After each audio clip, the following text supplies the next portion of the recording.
মায়ের পেটে বাচ্চা নষ্ট করলে যে পাপ হয়, একাদশীর দিনে এই 5টা খাবার খেলে পাপ হয়। এদিকে এদিকে এদিকে এদিকে এদিকে ওদিকে তাকাবেন না। পিতামাতাকে হত্যা করলে যে পাপ হয়, একাদশীর দিনে এই 5 খাবার খেলে সমান পাপ হয়। ভ্রূণ হত্যা, পিতৃ হত্যা, আরো খারাপ করে বলা আছে। ওমা, একাদশীর দিন ভুলেও কে 5 খাবার খাবেন না।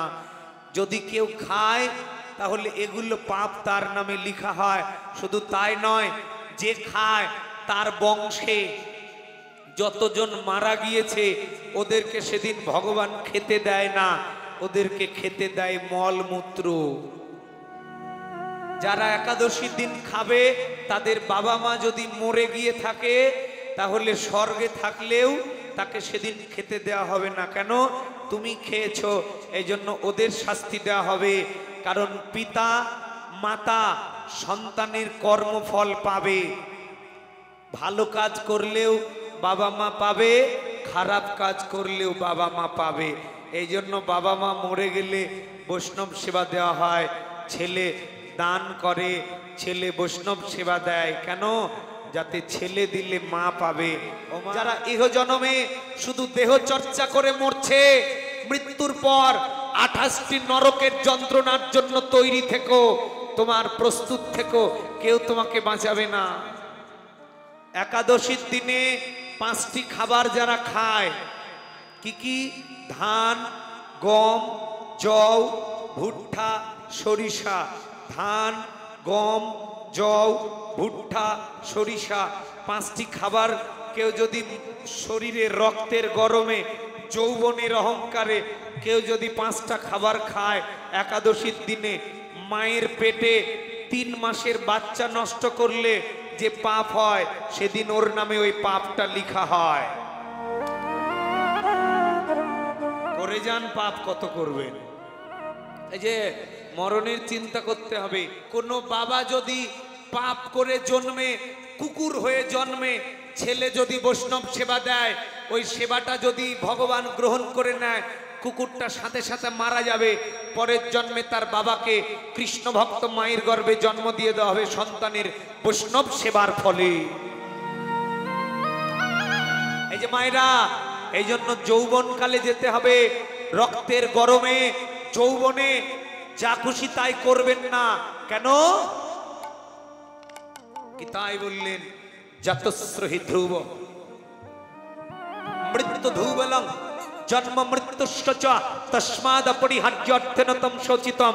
এই যে যিনি জন্মেছে তিনি মরবে, যিনি মরবে তিনি আবার জন্মিবে। যতবার মরবে ততবার জন্মিবে, যতবার মরবে ততবার জন্মিবে। যেদিন ভালো কর্মের দ্বারা, কৃষ্ণ নামের দ্বারা, বৈষ্ণব সেবার দ্বারা মৃত্যুকে জয় করবে, সেদিন আর পৃথিবীতে তোমায় আসতে হবে না। ডাক্তার হও, ইঞ্জিনিয়ার হও, উকিল হও, শিক্ষক হও, সাংবাদিক হও, নেতা হও, কিন্তু দিন শেষে জপমালাটা যেন হাতে থাকে। ডাক্তারি করে এসে সন্ধ্যাবেলায় জপমালাটা যেন হাতে থাকে। কেন? ডাক্তারি করে ইহজন্মে গাড়ি করবে, বাড়ি করবে, কিন্তু সন্ধ্যাবেলায় যে জপ করবে এটা তোমার ওখানে তোমার জন্য একটা বাড়ি তৈরি করা থাকবে। কেন? তুমি যত বড়ই বিসিএস ক্যাডার হও, এখানে বাড়ি থাকলে ওখানে থাকবে না, এখানে গাড়ি থাকলে ওখানে থাকবে না। ওখানে যদি বাড়ি গাড়ি পেতে চাও তাহলে একমাত্র 5টা কর্ম করো। কয়টা কর্ম? 5টা। কি কি? সাধু সেবা, সাধুর সেবা করো, বৈষ্ণবের সেবা করো। সাধু সেবা, হরিনাম সংকীর্তন, ভাগবত কথা শ্রবণ, তীর্থ ভ্রমণ, শ্রদ্ধায় শ্রী বিগ্রহ সেবন। এই পঞ্চসঙ্গ অনবরত করো। যদি গরম ভাতে ঘি খায় তাহলে ওই ঘিটা ভাতের সঙ্গে মিশবে, কিন্তু কেউ যদি পান্তা ভাতে ঘি ঢালে, মিশবে বাবা? ও মা, এটা মিশবে?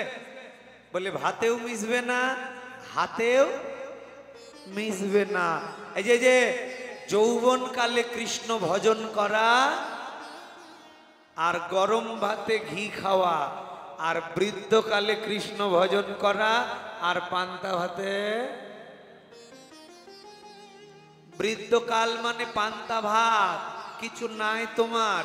শব্দ, স্পর্শ, রূপ, রস, গন্ধ সব শেষ করেছো। শরীরের কাম কামনা বাসনা দিয়ে এই দেহটাকে শুধু স্ত্রী সেবায়, এই দেহটাকে শুধু স্বামী সেবায় লাগিয়েছো। এ শরীরে আর কিছু নাই।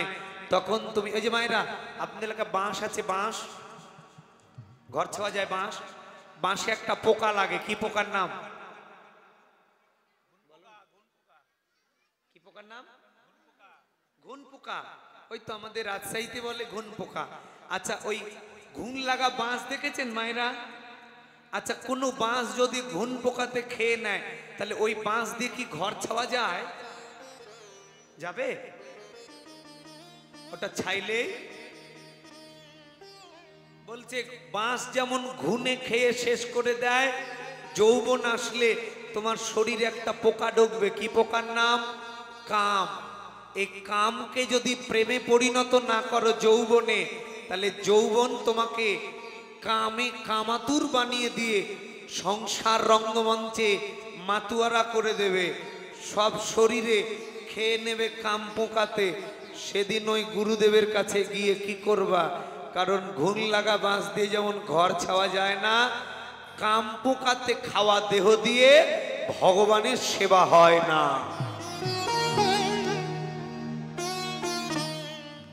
আমার কথা বুঝতে পারছেন?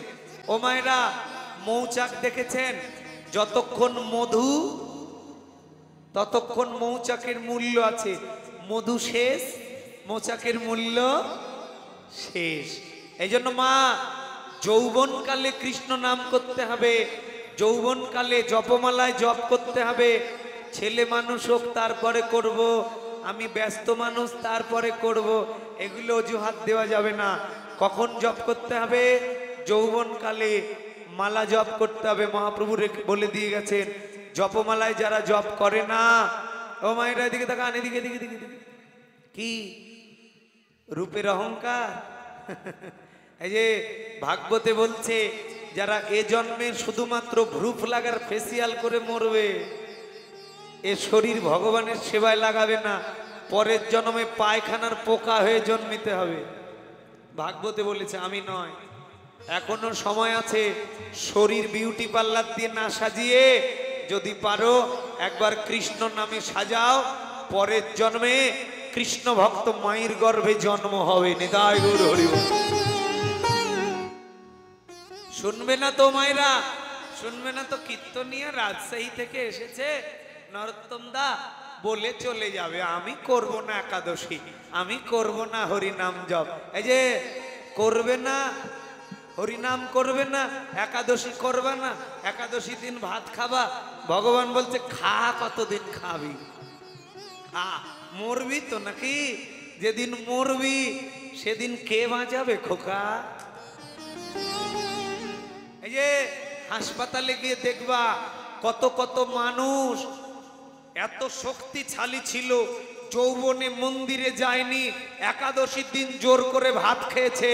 এই যে এদিকে তাকান, খাবারের নালীটা বন্ধ করে দিয়েছে, নাক দিয়ে নল ঢুকানো আছে। হাসপাতালে যাবেন দেখবেন কত মানুষের নাক দিয়ে নল ঢুকানো আছে, খাবারের নালী বন্ধ করে দিয়েছে। যত বড়ই বাহাদুর হও তুমি, যত বড়ই সুন্দরী হও, যত দামি বিউটি পার্লারে যাও, বয়স 50 হলে তোমার চামড়া জড়ো হবে। সেদিন কোটি টাকা দিলেও তোমার বার্ধক্য কালকে তুমি ধরে রাখতে পারবে, তোমার যৌবনকে তুমি ধরে রাখতে পারবে না। গীতার 2য় অধ্যায়ে 13 নম্বর শ্লোকে বলছেন, দেখো নহস্মিন যথা দেহে কমলং যৌবনং জরা। তুমি যত বড়ই সুন্দরী হও, যত বড়ই রূপবান হও, তোমার বাল্যকাল, যৌবনকাল পেরিয়ে বার্ধক্যকালের স্বাদ আর সদন, যেদিন তোমার চামড়া জড়ো হবে, সেদিন পৃথিবী 5 লাখ টাকা দিলেও তোমার আর ফেসিয়াল হবে না। এই জন্য মারে, দেহকে সাজিয়ে লাভ কি?